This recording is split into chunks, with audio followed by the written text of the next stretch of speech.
Հայաստանի և Ադրբեջանի քաղաքասարակության ներկայացուցիչները մեր տեղեկությունների համաձայն Ծաղկաձորում են, գտնվում են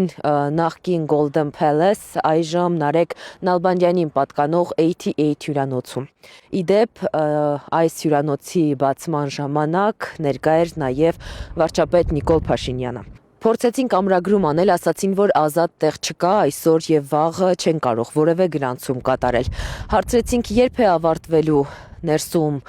Հայաստանի և Ադրբեջանի քաղաքասարակության ներկայացուցիչների միջև քննարկումը, աշխատակիցներն ասացին, որ որևէ տվյալ չեն կարող փոխանցել։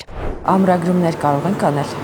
Այսօրվա համար։ Այսօր և վաղը։ Ցավոք ազատ համարներ չունենք բացարձակ։ Ոչ մի համար ազատ չունենք այստեղ։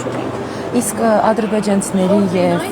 հայերի բանակցությունները, որ այստեղ են ընթանում, տեղեկություն ունեք, երբ է ավարտվելու այսօր։ Իրենց տեղեկություն չունենք։ Մեզ իրավունք վերադասված չկա, ինչ-որ ինֆորմացիա կարող։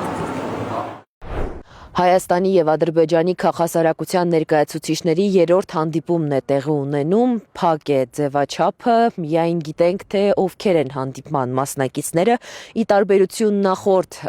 հանդիպումների այս անգամ կազմը բավական ընդլայնված է։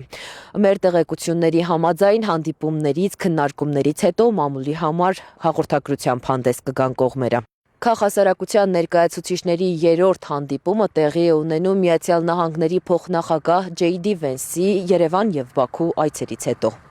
Ներսում ընթացող խաղաղության կամրջի մասին քննարկումները միանշանակ չեն ընկալում քաղաքացիները։ Ուշ էր ժամը, Ծաղկաձորն ամբողջությամբ ձմեռային իր տրամադրության մեջ։ Փողոցներում մեզ հանդիպած մարդկանց կարծիքները լսեցինք։